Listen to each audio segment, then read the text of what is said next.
welcome to 2020 Bolingbrook. My name is Barbara Parker, and we have a great show in store for you. We're going to hear from Jackie Traynere about the update going on in Will County and our forest preserve. So stay tuned. Hello, with me today is Jackie Traynere. She's our Will County board member, and with your vote in November, she will be elected again to represent us for the next 4 years. Jackie, thank you so much for being with me today. Thank you, Barb, for the opportunity. I always love sitting with you and talking about the updates at the county. It's really fun. Well, we have very active board members. Jackie and Stout both are very involved with a lot of committee work and stuff like that, but we want to give the residents a little update on what's been going on for the last couple of months, because we haven't done that. So Jackie, take it away. Thanks, Barb. Well, next Thursday, we're going to hear from the county executive. As the executive of our county, it's her responsibility to put forward a budget for the county. The board's job is to look at that budget and determine if they want to concur with what's in the budget or if they want to make some tweaks or some changes. So that is the checks and balance, if you will, that goes on. Very similar to what goes on in Congress, right? They have an executive branch and a legislative branch, as does the county. So we're very, very similar in that regard. As the chair of the Finance Committee, I'll have a special eye this time around on the financial outlook for the county and where we're at with those kind of things. I'm excited about that. We are getting very close to entering into our very first not our first, but our second revenue generating project since I got on the board in 2008. Our first project was a gas to energy plant where we turned methane gas at our landfill into electricity. This project is now going to take that same methane gas and turn it into natural gas. And while the gas to energy plant wasn't all that expensive to get going, and we did get a fairly large federal grant for the project, this project, the renewable natural gas plant, lots more expensive in terms of an investment from the county. We actually went out and bonded for quite a bit of money. This is going to cost us about $60 million to build this plant. So it's an investment. We've not spent this kind of money before on a revenue generator. But the amount of revenue that we could generate and for the number of years we'll be able to generate it was just a phenomenal chance that we didn't want to pass up. There are very few of these in the country, but there are others. I'm not always super good with numbers, but like I said, about $60 million invested to build it. I believe at our last committee meeting, they talked about somewhere between like 6 to 8 other plants in the country. And the question was asked, has anybody else thinking about starting to do this, have they reached out to us to ask us about our experience? Because it has been kind of interesting. We think of Joliet as the city of steel because there used to be steel mills there. But it's really the city of bedrock. Man, we're like the Flintstones once you get past the ground. And that was part of the extra cost that we didn't necessarily anticipate. Joliet and Will County as a whole is on a considerable amount of limestone. And when you're trying to put a pipeline through the ground, whether you're going 4 feet down or 30 feet down, as we have to do to go under railroad beds, it gets a little expensive when you run into rock. So that's been an interesting process. The other thing I could tell you about, Barbara, is the money that we've gotten from the federal government. We were allocated in Will County $131 million in American Recovery Act funds. And we are using this money really to spur economic development and to try to repair some of the problems and damages that we've seen in our community from COVID-19. That's what this money was given to us for. And we divided it into several pillars.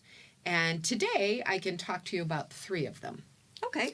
The one we're working on right now, I think that's probably a really good one to talk about.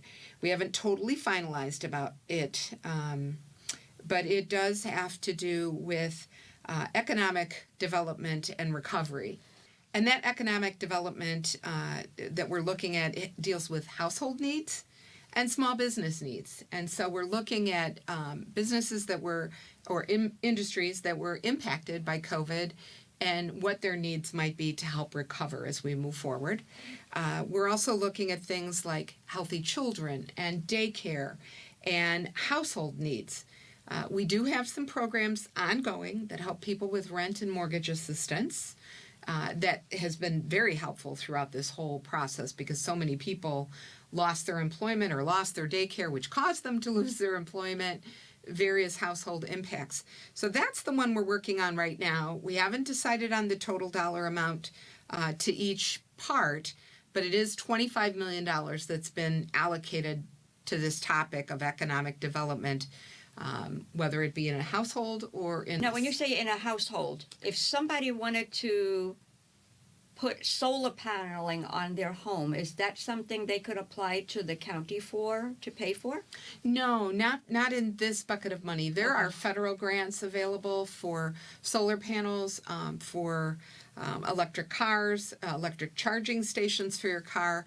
In fact, that was all recently announced by the state, the large amount of money that is available for electric cars and electric charging stations. No, this is more local, like really family-oriented kind of thoughts. Like I said, daycare, rental issues. We're trying to stop evictions, stop foreclosures. Will County is one of the highest foreclosure rates in the state of Illinois. Wow. Yeah, very, very high. I don't know all the details behind why that is, but it is. And so we're going to work with a lot of not-for-profit partners and maybe some for-profit partners, depending on what they do. And we're going to work with providing services to residents in Will County, hopefully by organizations in Will County. But that was a topic that we spent quite a bit of time on today, but with no final decisions. Final decision pillar is our health pillar. And in that program, in that pillar, we are dedicating, I think another $25 million or pretty close to that number. And that's going to be split up into 4 categories. Food stabilization, because hunger is an issue. Mm-hmm. In our community alone, right here in Bolingbrook, most of the kids that go to our schools are on either free or assisted lunch program. And so food is an issue, right? The other part is behavioral health. We have a lot of folks with, mental health issues, addiction issues, just a variety of different things. Kids have been impacted really a lot through COVID-19, the lack of socialization, etc., that then brings out behavioral health issues. We're going to allocate some money towards violence prevention and also just general health. So just to kind of break up the money, $4.5 million for food stabilization, $13.5 for behavioral health, $3 million for violence prevention, and about $7.75 million for general health. And that money will go directly to the Will County Health Department for a huge variety of different programs to assist the residents in our county in every conceivable way, whether it's dental, whether it's a drug issue, whether it's behavior or mental health issues.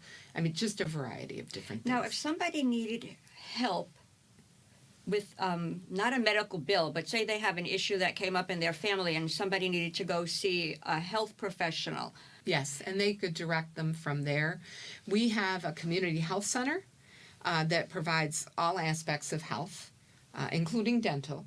And it's done on a sliding scale. And they, if you need help and you can't get health care on your own because, say, you don't have employer-provided insurance, you can use the Will County Health Center. It's a great resource. That's located in Joliet. It is in Joliet. Our Will County Health Department has an office here in Bolingbrook that provides numerous different services. In fact, we ought to have a different show on that and maybe bring somebody in from the health department to talk a little bit about the services that they provide at our local In our Bolingbrook office. our local office. That would be a good topic for your show. So that's where the money is going on the health pillar. The other pillar we have decided on is what we call unmet needs. And that one, I don't think I put a total here, but 3, 5, 10. So at least $12 million went to the unmet need pillar. And by unmet needs, we're talking about agencies, federal, or not federal, but local agencies, government agencies that didn't receive any money. Bolingbrook got $9 million in ARPA funds, but the Park District didn't get any funds. The library didn't get any funds. Those are entities that are their own taxing body, and the federal government just didn't allocate to them because every state is different. Some states don't have park districts. Some states don't have forest preserves. So it's just a little bit different. To give you an idea of how we allocated the money there, our forest preserve of Will County got $3.5 million. Yeah. Barbara's excited because Barbara serves on our Citizens Advisory Board. She does a great job there letting the Forest Preserve Advisory Board know some of the needs that she hears about in her travels throughout the county, but in particular in the Bolingbrook area. And I'm really excited that she's on that board and is an active participant. So they got $3.5 million. Our park districts got a total of $2.5 million, plus an additional almost $1 million, $750,000 that went to the special rec centers, special recreation. Because again, another entity that just didn't get considered in the whole ARPA scheme of things. But believe it or not, we're like one of the only counties, collar counties, that's sharing the money. At least not in some of these departments. Maybe other counties are sharing in some, but not all. But we're sharing with all parts of local government. So, for example, the Bolingbrook Park District is getting $375,000 in ARPA funds that they can apply for. Now, we don't just give this money out. They actually have to submit like a letter that says all of the different things that they would spend it on. And then those things are verified with the federal standard for what the ARPA funds can be spent on. So it's not like just a blank check. They literally have to come to the county and say, we're going to use it for, and I happen to know this in the case of the Park District, a sensory room. Does that fall under the ARPA guidelines? If it does, then once the Park District spends that money, the county will write them a check for the amount of money that was going to be my next question, to see if they had to actually advance the money out and then get reimbursed for it. Yeah. If an organization in this group is in a hardship circumstance, then yes, it's very possible that we could front the money. But at this point, the idea is that entity, that local government entity, spends the money and then asks for reimbursement. Okay. That's much more simple. It's a simplified process for the county because, I mean, if we can't keep track of where all this money goes and we get audited by the feds, we're accountable for it, not the Bolingbrook Park District, but the county of Will. So it's very important to us. Library districts throughout the county, $1.375 million. And right here in Bolingbrook, the Fountaindale Library District is getting $120,000. Not sure what they're going to use it for. I mean, because we haven't been given all the details of what the various entities want to spend the money on. They could spend it on upgrading their broadband, making it faster, making it more widely available, maybe allowing more computers to hook in, because many kids didn't have access to the internet during the shutdown of the schools. I can't tell you. I used to come and buy groceries, and I'd put some in the micro pantry at the library, and I can't tell you how many cars in the morning, the library's closed, but would be here, so their kids could get on the Wi-Fi here and there. Yeah. So there's a lot. I mean, you think of it, a lot. People are always complaining about their cable bills being high, so I can't imagine if you're struggling, that's got to be the first thing to go. I got to tell you, what we spend to be connected is really amazing. And these are things that when I was growing up, a family didn't have to consider paying for. And now it's kind of mandatory that you have this access if you want to move up in the world. So that's the portion that is going to our Fountaindale Library. Fire districts, a total of $2.5 million. And the Bolingbrook Fire Department is getting $169,000. Oh, nice. Additional funding. And, I don't know specifically what the village might have given to the fire department, because technically the fire department is a part of the village. They fund them, but they're getting this additional $169,000. So again, we'll get to see what they're going to be spending it on as the proposals come in. Now, do they have a deadline that they have to submit their letters to you by? Yes, it was July 1st, although it wasn't hard and fast because all of this moved really quickly.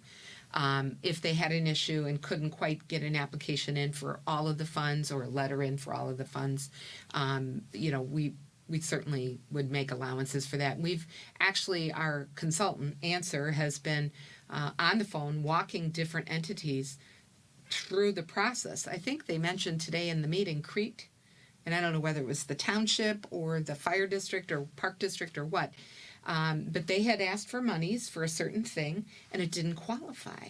And so our consultant was on the phone with them walking through all the different things, and sure enough, we found things that they could apply for that would qualify so that they could get the funds. Okay, good. Now, is there a deadline they have to spend the money by? So all the money has to be earmarked, I'll use that term, by the end of 2024. So Okay. believe it or not, we still have quite a bit of time. And the money actually has to be spent by the end of 2026. So there's a lot of monitoring that's going to have to go on, a lot of tracking to make sure that, if we gave somebody money, did it really get spent on what they said it was going to get spent on? Do we have receipts? All of that tracking has to happen. So the last part of the unmet need pillar was the township government, which is local government that is the closest to the residents.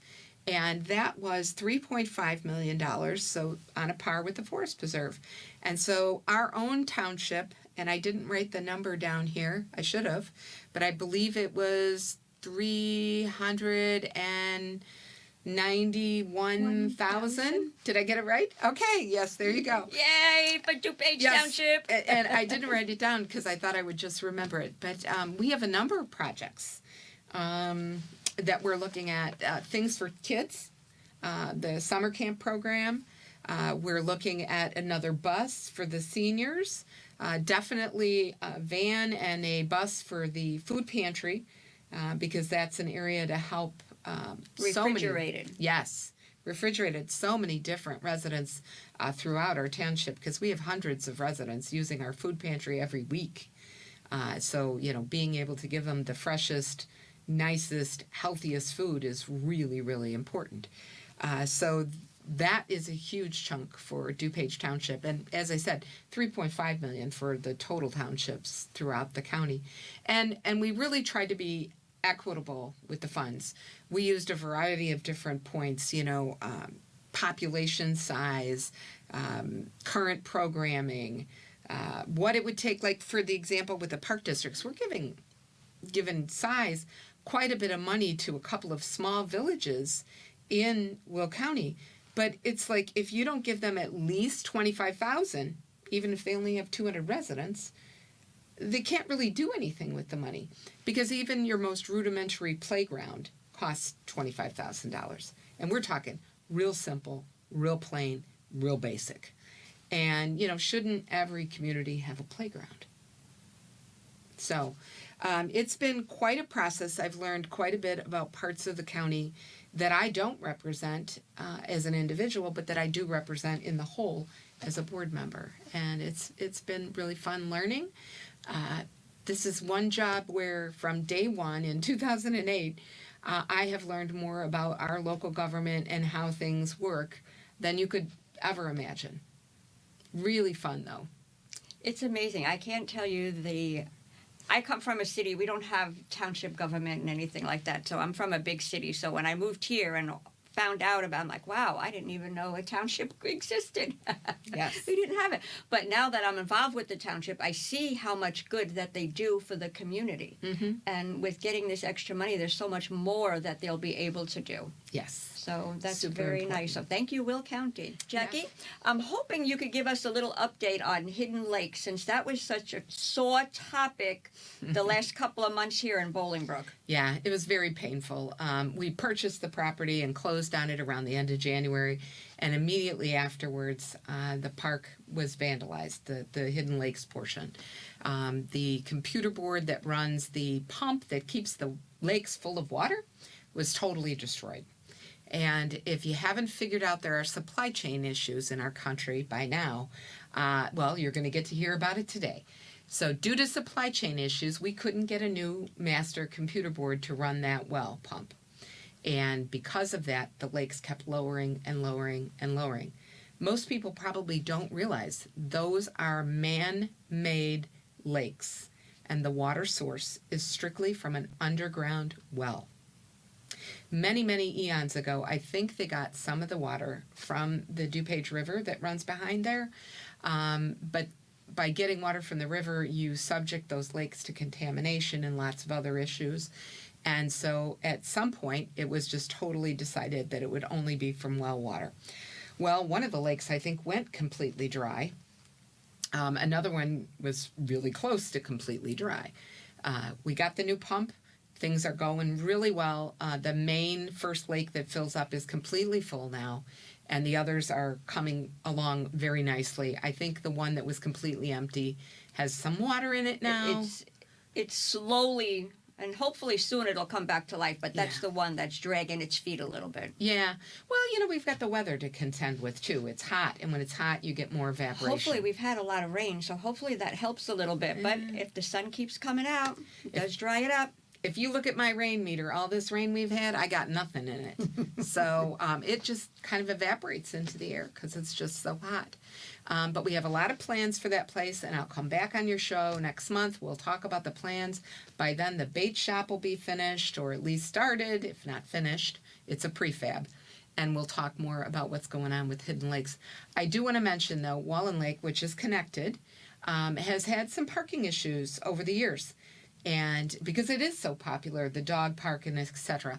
So we just contracted, and we are going to expand the parking by quite a bit, and then of course redo some of the existing parking, striping, you know, sealing, all that kind of thing. So we got more construction coming on that side of the preserve, on the Naperville side, coming up real soon. Well, I have a Citizens Advisory Committee meeting next month, and on my list is going to be bugging Ralph to make sure fish get put back into Hidden Lakes, because our seniors love to fish. That's fantastic. Well, Jackie, thank you very much for being with me today. I appreciate it. Bolingbrook, if you have any questions or concerns, reach out to Jackie, and her contact information is on the bottom here. Thank you, Bolingbrook. We'll see you soon. Well, Bolingbrook, I hope you got as much information out of that as I did. It's nice to see that the ARPA money is going to be used locally in our community, as well as Hidden Lakes doing a whole lot better now. So enjoy until next month. See you later, Bolingbrook.